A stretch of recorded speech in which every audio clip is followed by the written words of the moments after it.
जंसुराज ने कहीं ना कहीं जो वर्तमान स्थिति है उसमें बेलागंज में एक नया ट्विस्ट पैदा कर दिया है और चाबी उसके पास तो है ही, बीएसपी के पास है, एआईएमआईएम के पास है और एक और आजाद समाज पार्टी इसने भी अपने उम्मीदवार उतारे हैं। अमजद को मैदान में उतार करके एक कहीं ना कहीं इनकी लोकप्रियता ही सबसे आगे आई है, क्योंकि ये कई बार चुनाव लड़ चुके हैं और सुरेंद्र यादव को कड़ी टक्कर भी इन्होंने दिया है। जीतन राम मांझी के इतने दिनों का किया सारा कार्य, 2019 में उनका लोकसभा हारना, उसके बाद फिर चुनाव 2020 में लड़ना, यहाँ से जीत करके दोबारा फिर आना, ये सभी बातें उनके हाथ में थी। लेकिन इस बार दीपा मांझी को जो उन्होंने उतारा है उसमें कहा यह जा रहा है कि उनके परिवार में भी इस बात को लेकर के सहमति नहीं है। चिराग पासवान की एंट्री और उनका वोट बैंक ही कहीं ना कहीं जीतन राम मांझी को जिता सकता है। नोरमा ग्रुप, जो सोचता है वो करता है, आपके अपने सपनों का आशियाना। नमस्कार, सबसे पहले तो आपको दिवाली की बहुत बहुत बधाई, ढेरों शुभकामनाएं। माता रानी आप सब पर कृपा बनाए रखे। आज हम भीतर की बात लेकर के आए हैं और भीतर की बात में चूंकि बहुत ही इम्पोर्टेंट है, चुनावी तैयारी शुरू हो चुकी है। दिवाली और छठ दोनों के बीच में ही आप देख रहे होंगे कि 2 राज्यों के चुनाव के साथ साथ बाकी के 13 राज्यों में भी उपचुनाव हो रहे हैं, जिसमें बिहार के भी 4 सीटों के उपचुनाव हो रहे हैं और इन 4 सीटों के उपचुनाव को सबसे ज़्यादा इम्पॉर्टेंट माना जा रहा है। हम इसलिए ये बात कह रहे हैं कि अगर ये चुनाव इम्पॉर्टेंट नहीं होता, भारतीय जनता पार्टी के प्रतिष्ठा के लिए नहीं होता, तो बार बार जेपी नड्डा बिहार नहीं आते। चुनाव के बीच में, चुनाव प्रचार के बीच में वो आ तो रहे हैं, चुनाव प्रचार भले ही नहीं करें लेकिन आ तो रहे हैं चुनाव को लेकर के, लोगों के सामने खड़ा होने के लिए। और जेपी नड्डा जब आएंगे तो छठ घाट पर जाकर के लोगों से निश्चित रूप से जब सामना सामनी करेंगे तो लोगों के मन में एक भाव जरूर आएगा और ये चुनाव के लिए सब कुछ जमीन सेट करने की बात कही जा रही है। आपको बता दें कि आज भीतर की बात में इन 4 सीटों के उपचुनाव को लेकर के हम आए हैं और इन 4 सीटों के उपचुनाव में किसके हाथ में जीत की चाबी है, हम ये बात आपको बताने के लिए आए हैं। और ये पूरी तरह से ग्राउंड जीरो से होकर के आ रहा है। आप तक ग्राउंड जीरो से हम इसलिए बोल रहे हैं कि वोटिंग से पहले जो चीज़ें हमारे सामने आई हैं और उम्मीदवारों के फाइनल हो जाने के बाद, जैसा कि आप सभी जानते हैं कि 30 तारीख को ये फाइनल होना था कि कितने उम्मीदवार मैदान में रहेंगे। हम बार बार ये बता रहे थे। जो नॉमिनेशन फाइल हुए थे, जिन लोगों ने आवेदन दिए थे, उनमें से 50 लोग ने आवेदन दिए थे, जिसमें से 6 लोगों ने नाम वापस लिया और बाकी के लोगों का, कुछ लोगों का नामांकन रद्द भी हुआ। कुल मिलाकर के 38 लोग जो हैं, 34 वैध थे, जिसमें से 38 लोग चुनावी मैदान में रह गए हैं। और इन 38 लोगों के बीच ही 4 सीटों पे कौन होगा 1 साल के लिए, क्योंकि अब 1 साल ही बचा है, 1 साल के लिए उस क्षेत्र का, यानी कि बेलागंज, इमामगंज, तरारी और रामगढ़ का विधायक, और वो 1 साल में अपने आप को प्रूफ करेगा। कितना प्रूफ करेगा, किसके हाथ में चाबी है, कौन जीत हार के करीब पहुंच रहा है और कौन किसको लंगड़ी मार रहा है, ये सभी बातें हम आपको बता रहे हैं। लगातार मेरी बात अलग अलग क्षेत्रों के लोगों से, चुनाव प्रचार करने और अलग अलग पार्टियों के जो पदाधिकारी हैं, जो लोग वहाँ कैंप करके बातें कर रहे हैं, अपने अपने हिसाब से सभी दावा कर रहे हैं कि हम जीत रहे हैं, हमारी इतनी मजबूरी है, हम इस जगह तक पहुँच गए हैं, हम इस तरह से जीत हार के आंकड़े को बदल देंगे।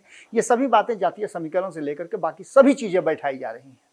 हम शुरुआत करते हैं सबसे पहले बेलागंज, क्योंकि बेलागंज सबसे ज़्यादा हॉटरेट बन गया है और एकमात्र ये सीट है जहाँ जनता दल यूनाइटेड चुनाव लड़ रही है। और जनता दल यूनाइटेड यानी नीतीश कुमार, और नीतीश कुमार की प्रतिष्ठा यहाँ दांव पर फंसी हुई है। यहाँ के चुनाव में जिस तरह की बातें सामने आई है, उसमें जंसुराज ने जो गेम प्लान किया है वो साफ बता रहा है कि इस गेम प्लान में नीतीश कुमार को थोड़ा सा अपर हैंड जरूर मिल रहा है। लड़ाई बहुत कड़ी है। बेलागंज में सुरेंद्र यादव की तूती बोलती है और लगातार वो निर्बाध गति से चुनाव जीतते आ रहे हैं। जो व्यक्ति लोकसभा का चुनाव जीत जाता है उसे वो विधानसभा में हराते हैं बेलागंज में, यानी कि यहाँ सुरेंद्र यादव की खूब चलती है। लेकिन इस बार सुरेंद्र यादव को घेरने के लिए एक नए चक्रव्यूह की रचना की गई है और सबसे अधिक अगर कहा जाए तो इसी क्षेत्र में 14 कैंडिडेट मैदान में हैं। 3 लाख के आसपास, 2,80,82,000 के आसपास वोटर हैं, जिनमें से हमने आपको आंकड़ों के हिसाब से समझाया था कि यहाँ MY समीकरण लगभग 1,30,000 से ज्यादा है और इसी के दम पर समीकरण बिठा करके लगातार जो है सुरेंद्र यादव चुनाव जीतते आ रहे हैं और इस बार भी वो इसी दावे के साथ अपने बेटे को अपनी विरासत सौंपने के लिए चुनावी मैदान में उतरे हुए हैं। इन सभी बातों को अगर एक तरफ रख दिया जाए तो दूसरी तरफ आपको नजर आएगा कि जनसुराज ने उनके वोट बैंक में MY में सेंधमारी के लिए, हम कई बार बता चुके हैं, हमने कई अखबारों में भी अपने लेखों में लिखा है कि जनसुराज ने कहीं ना कहीं जो वर्तमान स्थिति है उसमें बेलागंज में एक नया ट्विस्ट पैदा कर दिया है और चाबी उसके पास तो है ही, BSP के पास है, AIMIM के पास है और एक और आजाद समाज पार्टी, इसने भी अपने उम्मीदवार उतारे हैं। जो उम्मीदवारों की लिस्ट है उसमें राष्ट्रीय जनता दल से विश्वनाथ कुमार सिंह यादव हैं जो सुरेंद्र यादव के पुत्र हैं। तो वहीं आपको बता दें कि एक और विश्वनाथ यादव इस मैदान में, चुनावी मैदान में उतरे हुए हैं। विश्वनाथ यादव के अलावे इसमें और भी कई लोग चुनाव मैदान में शामिल हैं, जिसमें AIMIM से जमील अहमद हसन है, निर्दलीय काशी प्रसाद है, चंदन कुमार है, तनवीर खां है, प्रियंका कुमारी है, लालू यादव है और विश्वनाथ यादव है।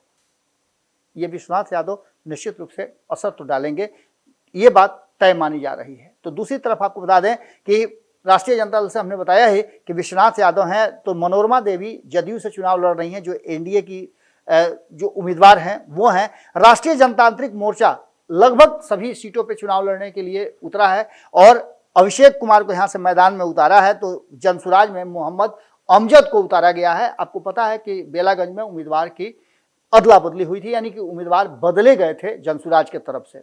इससे पहले प्रोफेसर साहब थे, अब मोहम्मद अमजद को मैदान में उतार करके एक कहीं ना कहीं इनकी लोकप्रियता ही सबसे आगे आई है, क्योंकि ये कई बार चुनाव लड़ चुके हैं और सुरेंद्र यादव को कड़ी टक्कर भी इन्होंने दिया है। बात इमामगंज की करें तो यहाँ बहुत सामान्य लड़ाई नहीं है।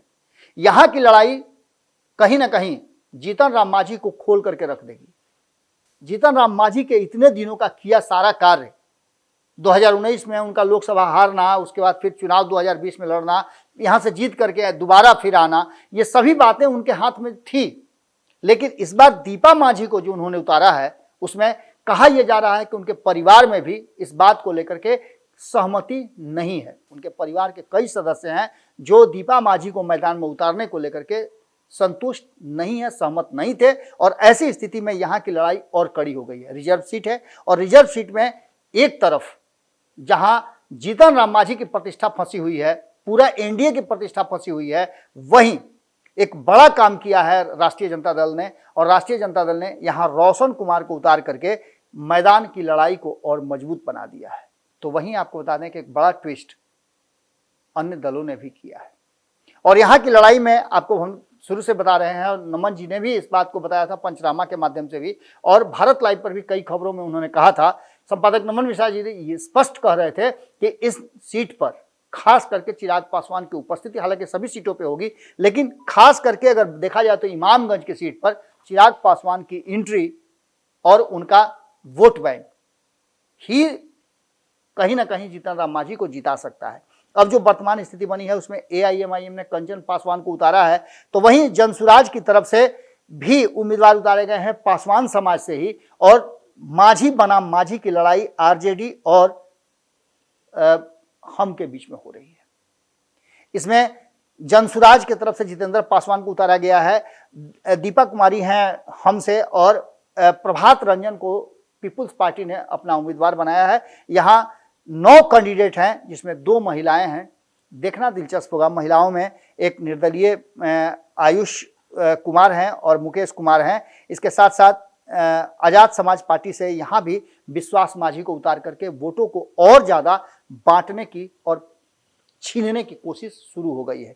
इसके अलावे अब आगे बढ़ते हैं हम तरारी। ये सीट कहा जाता है कि भले ही चुनाव हार गए हो सुनील पांडे, लेकिन सुनील पांडे की यहाँ पकड़ बहुत अच्छी है और यहाँ के लोगों में उनका एक अलग स्थान है। लड़ाई यहाँ भी कड़ी है। यहाँ की लड़ाई में माले कमजोर नहीं है, इस बात को भी आप समझ सकते हैं। दूसरी तरफ इस लड़ाई को भी त्रिकोणीय बनाने के लिए पूरी तैयारी हो चुकी है। तो वहीं आपको बता दें कि अन्य कई पार्टियां हैं जो अपने अपने उम्मीदवारों को उतार करके यहाँ की लड़ाई को भी बड़ा दिलचस्प बना रही है। तो वहीं आपको यहाँ भी एक ट्विस्ट है, जैसे बेलागंज में विश्वनाथ कुमार सिंह जो सुरेंद्र यादव के पुत्र हैं, उनके अगेंस्ट में विश्वनाथ यादव चुनाव लड़ रहे हैं, तो दूसरी तरफ राजू यादव नाम के एक निर्दलीय उम्मीदवार भी चुनाव लड़ रहे हैं तरारी में, और इसका भी असर देखने को मिल सकता है। बात करें तो सीपीआईएमएल से राजू यादव हैं, बीजेपी से यहाँ विशाल प्रशांत हैं। बीएसपी ने अपना उम्मीदवार सिकंदर कुमार को बताया है और जनसंभावना पार्टी उपेंद्र सहनी को मैदान में उतारी है। तो जनसुराज पार्टी ने यहाँ से महिला उम्मीदवार देकर के एक नया ट्विस्ट किया है और किरण सिंह को यहाँ मैदान में उतारा है। जिस भाषा में बात कर रहे हैं आपने देखा होगा प्रशांत किशोर, वो चुनावी भाषा से थोड़ी अलग है, और इस क्षेत्र में जब भी वो आते हैं तो इस क्षेत्र में एक अलग तरह से वो एक्ट करते हैं। यानी कि यहाँ भी तरारी में भी लड़ाई दिलचस्प है। लड़ाई सीधी नजर आ जरूर रही है कि ये लड़ाई भारतीय जनता पार्टी बनाम सीपीआईएमएल है, लेकिन इस लड़ाई में ये बीएसपी और जनसुराज भी अपना स्थान बना रही है। यानी चाबी यहाँ भी कहा जा सकता है कि मुख्य दलों के पास नहीं, बल्कि जो साइड दल है ना, कभी कभी आप देखते होंगे कि फिल्म में साइड हीरो बहुत बढ़िया काम कर जाता है और मुख्य हीरो जो है, हीरोइन जो है, वो उतना प्रचारित नहीं होते हैं। शोले फिल्म देखिए आप, शोले फिल्म में आपने देखा गब्बर सिंह को कौन याद नहीं करता है। बिल्कुल उसी अंदाज में ये सब कुछ चल रहा है। बात हम रामगढ़ की करते हैं तो ये भारतीय जनता पार्टी के लिए बहुत प्रतिष्ठा का प्रश्न बना हुआ है। हम इसलिए इस बात को प्रतिष्ठा का प्रश्न बता रहे हैं कि अभी अभी लगातार बक्सर जीतती आ रही भारतीय जनता पार्टी को यहाँ पछाड़ खानी पड़ी है। भारतीय जनता पार्टी लोकसभा का चुनाव यहाँ हारी है और इस रामगढ़ के चुनाव को जीत करके भारतीय जनता पार्टी ये साबित करना चाहेगी कि यहाँ बक्सर में वो काफी मजबूत है। जीत हार बाय फ्लुक हुआ है, लेकिन प्रभाव जो है वो भारतीय जनता पार्टी का ही बक्सर में है। मिनी काशी कहा जाता है और प्रधानमंत्री नरेंद्र मोदी जब काशी से लगातार चुनाव जीतते हैं तो बक्सर से भी भारतीय जनता पार्टी के जीतने की उम्मीद जताई जाती है। इस बार मिथिलेश तिवारी इस बार फिर से बहुत मेहनत कर रहे हैं। जितना अपने चुनाव में मेहनत वो कर रहे थे उससे ज्यादा मेहनत वो रामगढ़ में कर रहे हैं और रामगढ़ की लड़ाई को दिलचस्प बना दिया गया है। पूरी भारतीय जनता पार्टी अपनी हर अस्त्र शस्त्र के साथ इस मैदान में उतर गई है, क्योंकि इस लड़ाई में सीधे सीधे लड़ाई राष्ट्रीय जनता दल के प्रदेश अध्यक्ष बनाम भारतीय जनता पार्टी हो रही है। राष्ट्रीय जनता दल के प्रदेश अध्यक्ष जगदानंद सिंह के छोटे पुत्र अजीत कुमार सिंह इस चुनावी मैदान में राष्ट्रीय जनता दल के सिंबल पर लड़ रहे हैं। तो वहीं बीजेपी की तरफ से अशोक सिंह को एक बार फिर से मौका दिया गया है। अशोक सिंह इससे पहले भी इस क्षेत्र से चुनाव जीत करके आए हैं। राजपूत बहुल क्षेत्र है और निर्णायक भूमिका में वही होते हैं। तो वहीं आपको बता दें कि बीएसपी ने यहाँ सतीश सिंह यादव को उतारा है। हमने ये भी बात आपको बताया था कि यादव भी इस समीकरण में अच्छा खासा काम करते हैं। तो वहीं बात करें तो इसमें जनसुराज ने सुशील कुमार सिंह को उतारा है और ये लड़ाई दिलचस्प बना दी गई है। इसी दिलचस्प लड़ाई में यहाँ की भी चाबी मुख्य दलों के अलावे और इन बाकी के लोगों के पास है। पिछली बार भी आपने देखा होगा 2020 के चुनाव में भी, इस बार चाहे वो हरीश सहनी की बात कर लें, मिथिलेश तिवारी की बात कर लें, या बात आप कर लें प्रदेश अध्यक्ष की बात सम्राट चौधरी की कर लें, ये सभी लगातार वहां जा रहे हैं। तो नित्यानंद राय भी वहां कैंप कर रहे हैं और बक्सर में रामगढ़ की लड़ाई कहीं ना कहीं बड़ा ही दिलचस्प मोड़ पे आकर खड़ी हो गई है। इसकी चाबी कौन ताला खोलता है, किसके पास इसकी ओरिजिनल चाबी है, कई लोग चाबी लेकर के दौड़ रहे हैं। बात जहां तक है, यहाँ 5 कैंडिडेट मैदान में है और सबसे कम कैंडिडेट यहीं पर है। यानी कि यहाँ की लड़ाई बहुत ही ज्यादा दिलचस्प है और इस लड़ाई में अगर भारतीय जनता पार्टी की जीत होती है तो ये मान के चलिए कि 2024 के इसी वर्ष के चुनाव में जिस तरह से भारतीय जनता पार्टी बक्सर लूज की है, उसे एक खुशी तो जरूर मिलेगी और आने वाले समय के लिए उसकी जमीन तैयार हो जाएगी। यही कारण है कि मिथिलेश तिवारी हों या फिर अन्य भारतीय जनता पार्टी के हार्डकोर जो लीडर हैं वो यहाँ कैंप कर रहे हैं। देखना दिलचस्प होगा कि इस चाबी से किसका ताला खुलता है, कौन चाबी लेकर के फरार होता है या किसके हाथ में चाबी होती है। उम्मीदवारों का फाइनलाइज हो गया है, 38 उम्मीदवार मैदान में है। इसमें से मुख्य पार्टियां 5 लड़ रही हैं और इन पांचों पार्टी, हालांकि सभी मुख्य पार्टियां हैं, लेकिन इन 5 लोगों के बीच में 3 लोगों में कड़ा मुकाबला देखने को मिल रहा है। एनडीए बनाम महागठबंधन और उसमें जनसुराज और कहीं कहीं AIMIM और BSP अपनी छाप छोड़ने में सफल होती नजर आ रही है। देखना दिलचस्प होगा कि ये किसके ताले की चाबी कब खोलते हैं और कब चाबी भुला देते हैं। जुड़े रहिएगा भारत लाइव के साथ, खबरों का सिलसिला लगातार जारी रहेगा। एक बार फिर से दीपावली की आप सभी को बहुत बहुत बधाई, शुभकामनाएं। आपके सपनों को हमने सजाया है, ई होम्स पैनोरामा को हमने बनाया है। ई होम्स मेरा एक सपना था जिसपे मैं पिछले 4 साल से काम कर रहा था। हमने जो बनाया है वो सबने है माना। ई होम्स पैनोरामा में हो आपका भी आशियाना। और फाइनली हमने 2021 में इस प्रोजेक्ट को लॉन्च किया। बहुत लोग अप्रिशिएट कर रहे हैं कि पूर्णिया जैसे शहर में, बिहार के, एक तो बिहार की बात करें उसमें भी पूर्णिया जैसे छोटे जगह में इस तरह का लाइफस्टाइल देना, ये सुन के हम लोगों को बहुत अच्छा लगता है। ई होम्स में हमने कुछ और भी किया है, जैसे हम जिस जगह में रह रहे हैं हमारे फैमिली सिक्योर हो, उनको सिक्योरिटी का ध्यान में रखा है। आपकी सुविधा और सुरक्षा आपके लिए खास है, ये आपका विश्वास है। इसमें आर्टिफिशियल इंटेलिजेंस का 7 लेयर सिक्योरिटी का हमने इस्तेमाल किया है। लस ग्रीन कैंपस को बनाया है। यदि हमारा बाउंड्री वाल है तो वो वर्टिकल गार्डन है। ये जितनी भी फैसिलिटी होता है एक इंटरनेशनल टाउनशिप में ई होम्स है, ये हम लोग विश्वास नहीं कर पा रहे हैं। जो भी हमारे मित्र, दोस्त या जो भी हमारे बाहर के बाहर आते हैं तो हम लोगों को बहुत अच्छा सुनने को मिलता है और बहुत अच्छा क्रेडिट मिल रहा है। वो सारा हमने सिर्फ एक बिल्डिंग नहीं बनाया, हमें एक बहुत अच्छा लाइफस्टाइल दिया ई होम्स में, और मेरा एक सपना था जिसको मैं आज फुलफिल होते हुए देख पा रहा हूँ। ये आपका आवास है। ई होम्स पैनोरामा में अब आपका निवास है। E Homes Panorama, luxurious lifestyle redefined. Panorama Group, जो सोचता है वो करता है।